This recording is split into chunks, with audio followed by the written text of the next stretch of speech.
Europe is evolving. Learn how in Parlemento. In June 2004, the new European Parliament had 732 members. A few months later, new Commission President José Manuel Barroso takes over with the year's major event, enlargement, the key challenge ahead.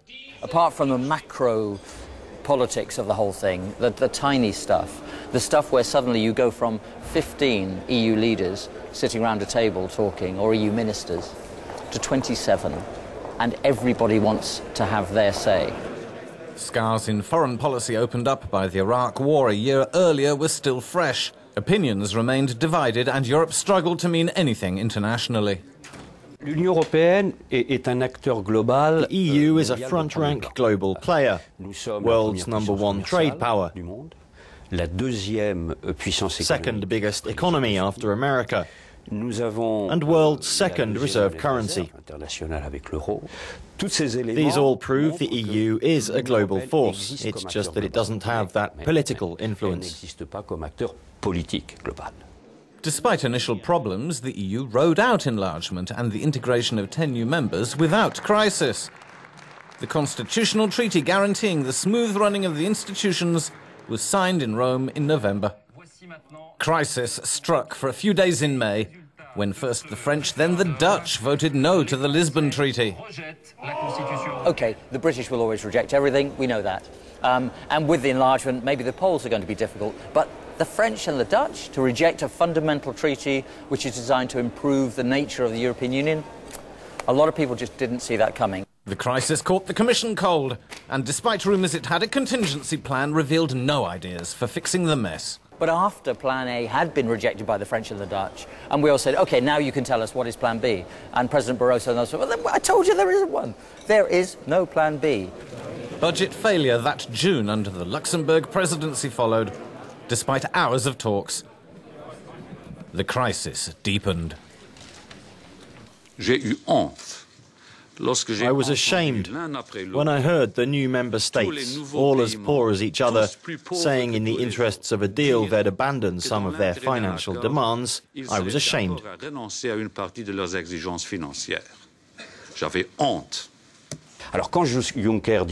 Juncker doesn't mince his words when he says he's ashamed.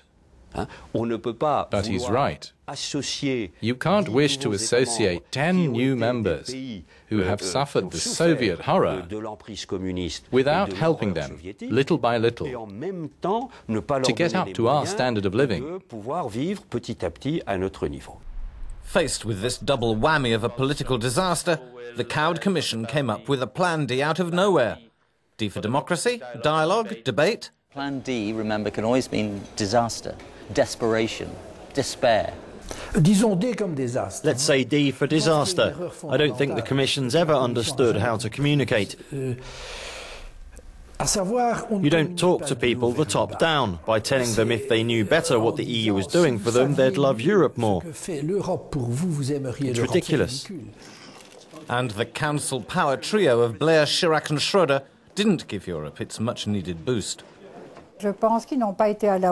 I think they were overwhelmed by the events thrown at them and equally not as committed Europeans as François Mitterrand and Helmut Kohl. José Manuel Barroso is no Jacques Delors either. The Commission struggled to influence the member states. Barroso's useful because he doesn't cause trouble. He's a sort of lovable dog's body for the Council of Ministers. Mr. Barroso is an excellent representative. He seems to me to stay far in the background in council matters, even in the group photos, which I hated, because it gave the impression of the Commission President trotting behind the ministers. J'avais tout le temps l'impression que le président de la Commission trottait derrière les ministres. Dragging everyone out of this quicksand, the Parliament rode over the hill to emerge as a vital political force. It acted where others dithered, Parliament entirely rewrote the much-decried Service Directive, negotiated the REACH chemicals reforms and later the climate package. Without a doubt, Parliament's coming of age in the last 5 years is a significant political factor. It proved itself with the Bockstein Directive, and it's proving itself today with the Financial Services Directive. Parliament was also the first to warn about over-deregulation of the financial markets a long time ago. The clouds seemed to clear a little following Parliament's lead. Barroso turned his back on crisis and proposed environmental investment as the future. The Commission didn't play its role in the REACH directive and left the talking to Parliament and the Council. But I think it was a lot more proactive on the climate question, and it deserves its share of the honour in making it law. Une partie du mérite du succès lui revient incontestablement.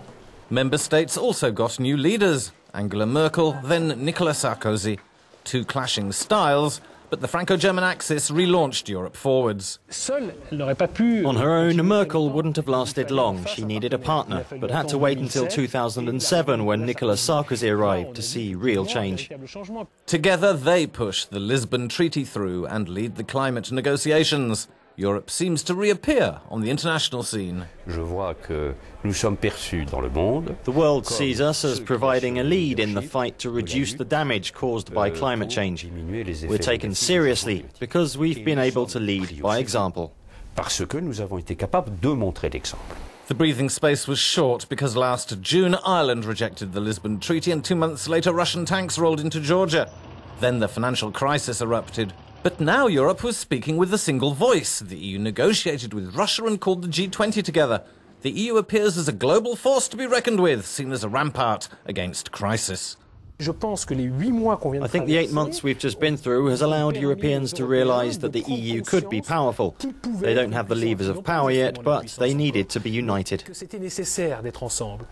Firefighting is one thing.